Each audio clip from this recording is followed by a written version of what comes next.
So, you've been getting your ass beat by Anji after the new patch. Yeah, I see you. Have you looking like this? Yeah, that happened to me too, but guess what? I'm gonna tell you why it's happening and tell you how you can fix it. Let's get into the video. All right, so we're here in training mode, the place you need to be if you can't figure something out. Because if you do not lab something that you're getting beat by, you will continue to get beat by it, right? It's kind of crazy, but it's very true. If you don't lab it, you will continue to get beat by it. But let's go into the video. What we have to do here is address what they actually change. With Anji, he used to have the fujin, right? He still does, but he used to too. He has the fujin. It starts up a lot of his stuff. The overhead, the low, the hop, and the, whatever it's called, the projectile throw. Even that, everything comes from fujin, but now what you can do is you can get into fujin's mix-ups a lot quicker and almost instantly, even on whiff, right?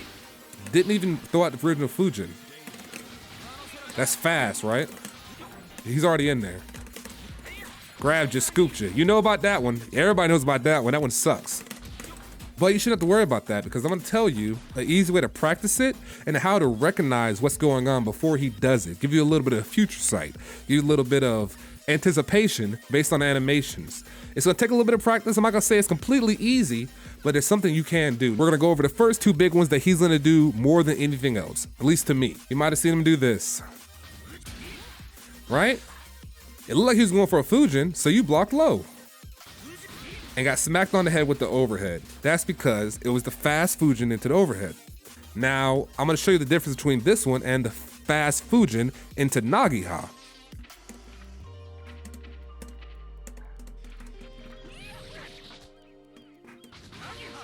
You try to block standing, you got hit with the Nagiha, which is a low. Very quick, right? Very fast.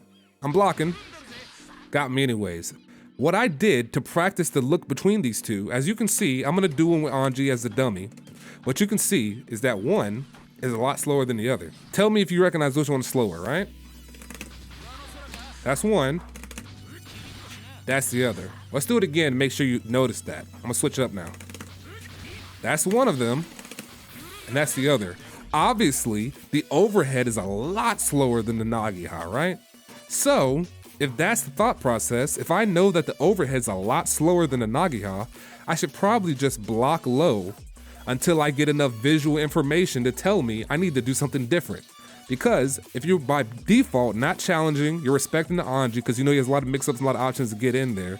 You don't want to get countered to get taken all the way through the wall. You're gonna probably block low and say, okay, let's see what he's gonna do. So if you do that, you'll probably get outcomes similar to this. So what I've done, I've set two replay slots, one with the fast Nagiha and the other with the fast overhead, or the fujin fast overhead. So it's gonna go randomly between the two. I gotta set 10 on one and 10 on the other. So that's about 50-50, right? 50-50 chance is gonna be either one of those two. And also look right here where it says recording slot, I have it set for random. And that means that it's gonna randomly go through all of these replay slots that have information in it, and it also has a random value set to it. I don't have any value set to 3, 4, or 5 yet. I only have value set to 1 and 2. So the way the recording slot's gonna play this is that it's gonna be equal amount random for fujin fast Nagiha and random for fujin fast overhead. And we're just gonna play around with that and lab that out real quick so we can tell what's the difference between the two. We're not gonna counter, we're not gonna challenge. We're gonna try to know which one to block first. This is a base level labbing technique. You need to learn this. This is real simple, but it's very important. So let's start it up. That was a fast Nagiha, right? I blocked low, went straight into it, no big deal. That was the overhead. I saw him, it didn't come out as quick, so I went up. Caught the overhead because I was standing, I was sitting. Let's try it again. Caught it again, that was fast overhead. Let's try it again. Nagiha, good stuff. Let's try it again. Overhead, oh, that was a Nagiha, got me, see? I mess up, I'm not a pro, I never professed to be. I'm just a guy trying to learn like everybody else. So, look at that, I got hit. Man, I kinda anticipated too quick and I ended up standing up, got hit with the low. Let's keep practicing. That was overhead, I caught it again. I got hit by the overhead, I gotta keep practicing, right? Now I'm starting to get it. You see him do a double turn? That double turn is me looking at the screen and seeing, that information is a little bit different from the Nagiha. The Nagiha, you don't even get enough time for a double turn. You get the turn and then Nagiha. With this, you get a double turn, turn, overhead. So let's keep practicing a little bit. I saw that. That was the Nagiha. I almost jittered there. And you can kind of go through this in maybe like 5 to 10 minutes if you're really having a big issue with it. Not every day. Maybe if you face an ANJI that really gives it to you, hop in there, load up some of these presets and kind of try to learn and teach yourself what you need to look out for and condition yourself. Fighting games are basically a lot of visual stimulus and your body reacting to it with your hands, right? Hand-eye coordination.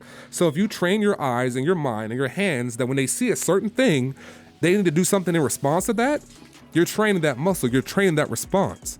You can't just hop into a game, get beat by something, not know what to do against it, and expect that if I just keep playing over and over and over again, I'll eventually get it. Yeah, you will if you know exactly what you're looking for, but if you sit down, record a match, and go to the replay system that's actually in the game, shows you their inputs, wow, big brain, right? You can learn how to face stuff like this, but I'm getting too ahead of myself. Let's talk about another one, the timing of the fujin. It doesn't have to always be fast, it can be a little bit slower, and that's where we really gotta be a little bit more patient. So let's load up another preset for our recording slots. Number 3. I don't know what 3 is, but I'm gonna look at it. Let's put it on 3. And see what it is. What is this one?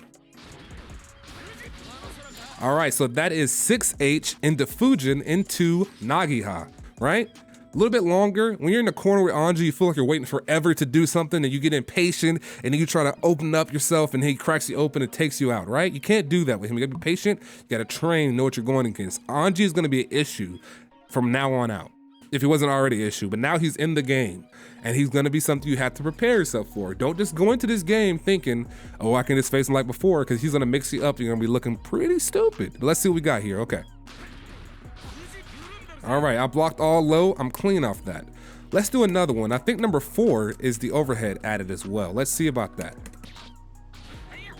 Oh, that's the hop. We're not doing the hop yet. All right, so that's a little bit different. This one right here is the 6H into fast fujin overhead, right?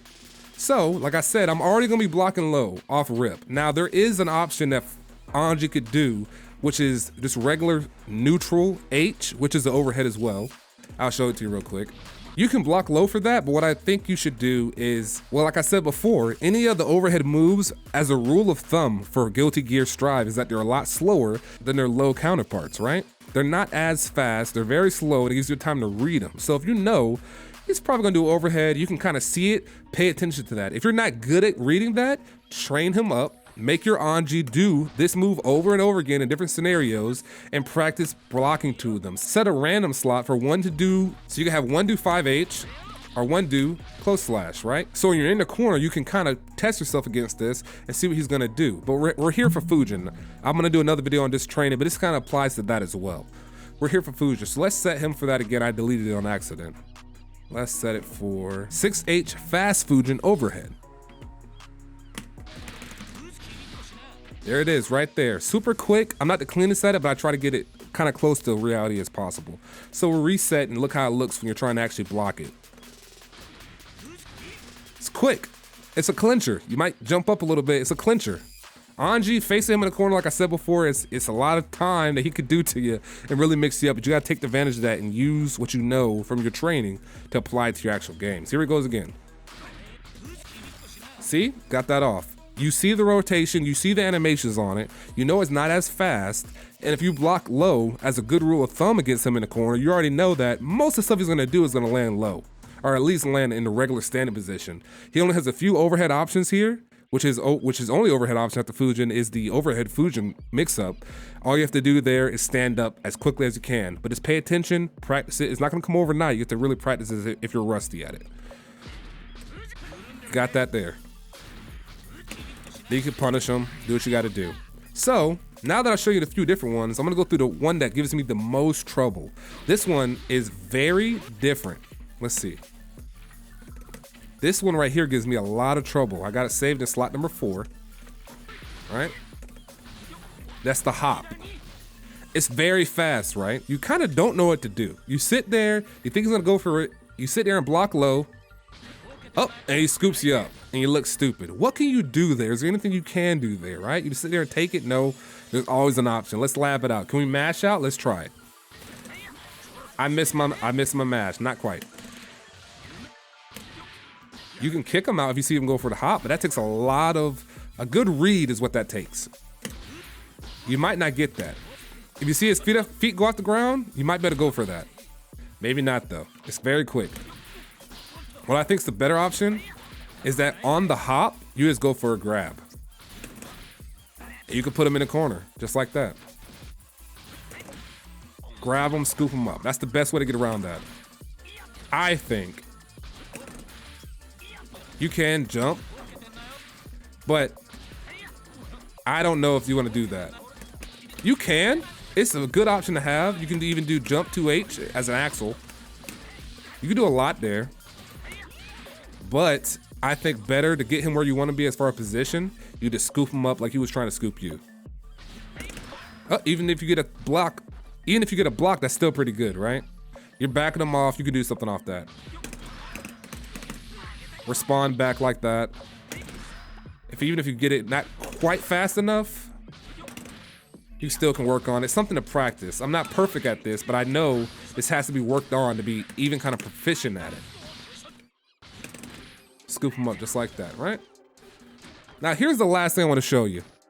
This last thing is such a cheesy, fake thing that ANJI did to me. So fake. Let's go ahead and record it on slot 5, right? Here we go, check this crap out.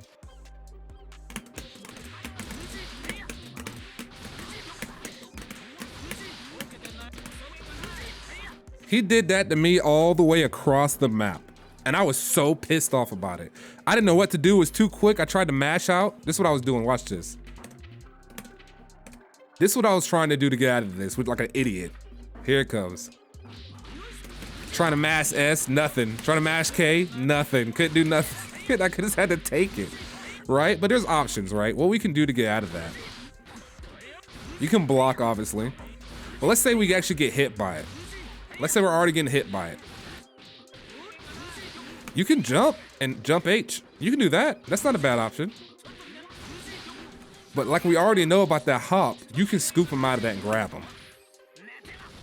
If you got the quick enough reaction time. And it's in that whole pressure. And you can go ahead and show him in the game, like, listen, man, that ain't gonna work on me. You tried that stuff, it's not gonna work on me. On the hop, like I said, you can't mash out. You can't, nothing else is working. You can obviously burst out if you have to, but don't waste your resources. What you can do, like I said, if you're already not blocking, the best bet would be to block that. But sometimes you get caught, no big deal. Scoop them out. Or jump, get some air on them and do an air attack on them. I don't know who you're playing, but everybody has a move that can usually hit down there, right? So here it is again. The cheese is real, what do I do? There's always an option that you could backdash. That's a good option too. But it's risky because that one of those attacks can kind of sweep out. Like one of those legs can sometimes catch you just like there, right? You can sometimes get caught like that. So I think the safest option is either grab them, get some damage for free, or either jump with the an air attack. But like I said, it's a quick video. I just wanted to go over something I noticed after this patch this weekend, something that hit me and made me really reevaluate my game plan against these ANJIs because I didn't like the way he did me with that crap. It was very cheesy, very fake, and I couldn't take it no more. So I had to make a video and tell you guys about it. Make sure you guys like and subscribe, hit the notification bell. We got more videos coming over all kind of topics. I will do a Jacko video. I don't know about a guide, but I will do a video about her and a guide about some new One Vision options you have with Axel since they've buffed One Vision. Until next time, just remember, it's been real, it's been nice, but it hasn't been real nice, and I'll see you on the next video with some more Guilty Gear Strive action. Deuces!